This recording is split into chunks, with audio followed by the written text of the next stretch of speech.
Hello hi welcome to Anasuya kitchen. నేను green గోకరకాయ ప్రాంతానికి ఒక్కొక్క ప్రాంతంలో ఒక్కొక్క పేరుతో పిలుస్తారు. చోలకాయ అంటారు, కొన్ని దిక్కుల గోకరకాయ అంటారు, గోరు చిక్కుడుకాయ అని కూడా అంటారు దీన్ని. గ్రీన్ గోకరకాయ ఎలా చేస్తాం చూపిస్తాను. అంటే గ్రీన్గానే ఉంటుంది అన్నమాట. ఇది పసుపు వేయొద్దు, పసుపు వేస్తే మళ్ళీ కలర్ చేంజ్ అవుతుంది. గ్రీన్ ఉండాలంటే గ్రీన్ గోకరకాయ, దానికి కావాల్సిన పదార్థాలు ఒక ఉల్లిగడ్డ, కొద్దిగా అల్లం ముక్కలు, గ్రీన్ కారం, గ్రీన్ పుదీనా, ఇక్కడ తగపడ నూనె పెట్టుకున్నాం. ఇప్పుడు తాల్పు గింజలు వేసేద్దాం. మొత్తం గ్రీన్గానే ఉంటుంది కూర అన్నమాట. కొద్దిగా తాల్పు గింజలు, జీలకర్ర, ఆవాలు కడతాను అంటున్నప్పుడు పసుపు వేయలేదు. ఆ గిన్నెలో కొంచెం అంటుకొని ఉంటే పడ్డది. పసుపు వేయొద్దు, పసుపు వేస్తే మరి మీకు గ్రీన్ కలర్ కనిపించదు. అందుకని తడతడ అంటున్నప్పుడు ఉల్లిగడ్డ వేసేద్దాం. ఉల్లిగడ్డ అల్లం ముక్కలు వేసేసుకున్నాం. ఇది మంచిగా బ్రౌన్ కలర్ వచ్చినాక గోకరకాయ వేసేద్దాం. గ్రీన్ గోకరకాయ ఎలా చూపిస్తున్నాను, చాలా బాగుంటుంది. గ్రీన్ గోకరకాయ చపాతీతో కూడా తినొచ్చు, అన్నంతో కూడా తినొచ్చు, దేంతో అయినా తినొచ్చు. ఇది మొత్తం బ్రౌన్ కలర్ కావాలి. ఉల్లిపాయ బ్రౌన్ కలర్ వచ్చినాక గోకరకాయ వేసేద్దాం. ఆ గోకరకాయతో పాటు కొంచెం వాటర్ కూడా వేసేయాలి, ఉడుకుతుంది కదా, ఉడకాలి కదా, దానికోసం. అదే బ్రౌన్ కలర్ వచ్చింది కదా, బ్రౌన్ కలర్ వచ్చింది. ఇప్పుడు తగపడ గ్రీన్ చిల్లీ పేస్ట్ మరీ ఎక్కువ వేసుకుంటలే, ఇంత. నేను ఎప్పుడు గ్రీన్ చిల్లీ పేస్ట్ చేసి ఫ్రిడ్జ్లో పెట్టుకుంటాను. కావాల్సినప్పుడల్లా ఇలా వేసుకొని వంటలు చేసుకుంటాను, ఎలా కావలిస్తే అలా అన్నమాట. ఎక్కువ నేను గ్రీన్ చిల్లీ వాడతాను.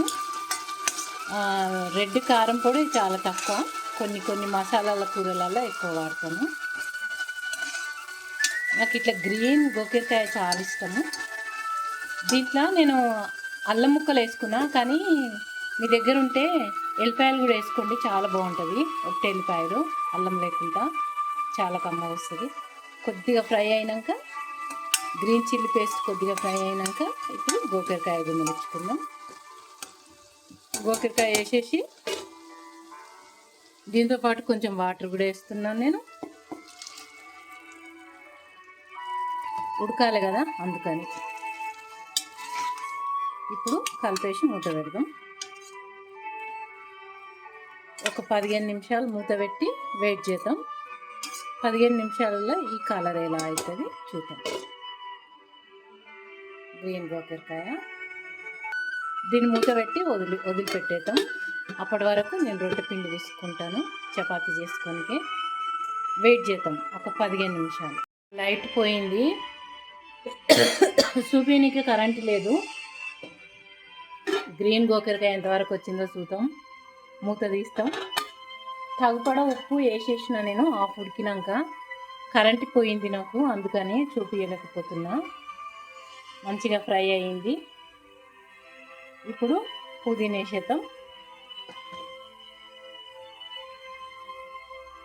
పుదీనా వేస్తున్నా. గ్రీన్ గోకరకాయ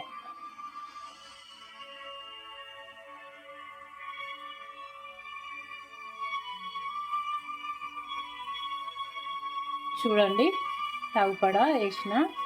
కొత్తిమీర అయినా వేసుకోవచ్చు, పుదీనా అయినా వేసుకోవచ్చు. నా దగ్గర పుదీనా రెడీగా ఉంది, పుదీనా వేసిన. గ్రీన్ గోకరకాయ ఓకేనండి. రెసిపీ చూశారు కదా, చేసుకొని ఏంటంటే అన్నీ గ్రీన్ ఉండేటట్టు వేసుకోవాలి, అప్పుడు గ్రీన్ గోకరకాయ అవుతుంది. గ్రీన్ మిర్చి పేస్ట్ వేసిన, గ్రీన్ చిల్లీ పేస్ట్. తర్వాత గోకరకాయ గ్రీన్ ఉంటుంది, పసుపు వేయొద్దు, ఎర్రకారం పొడి వేయొద్దు. తర్వాత పుదీనా గ్రీనే ఉంది. అట్లా గ్రీన్ ఉంచుకుంటే గ్రీన్ గోకరకాయ అవుతుంది. ఇష్టం ఉంటే దీంట్లో మీరు కొంచెము పచ్చి కొబ్బరి కూడా చల్లుకొని తినవచ్చు. తినే ముందు లైట్ పట్టుకొని కలిపి చూపించడం కష్టమవుతుంది నాకు. చూడండి, లైట్ పోయింది ఏంటో, అందుకని కొంచెం చూపించలేకపోతున్నాను నేను కరెక్ట్గా. చూడండి గ్రీన్ గోకరకాయ. ఓకేనా? ఇలా గ్రీన్ గోకరకాయ చేసుకుని అందరు తిని చూడండి. నా రెసిపీ ఎలా ఉందో చెప్పండి, కామెంట్స్ రూపంలో పెట్టండి. నాకు నచ్చిందా నచ్చలేదా ఏమన్నా తేడా ఉంటే చెప్పండి. ఓకేనా? ఓకే అండి, బాయ్.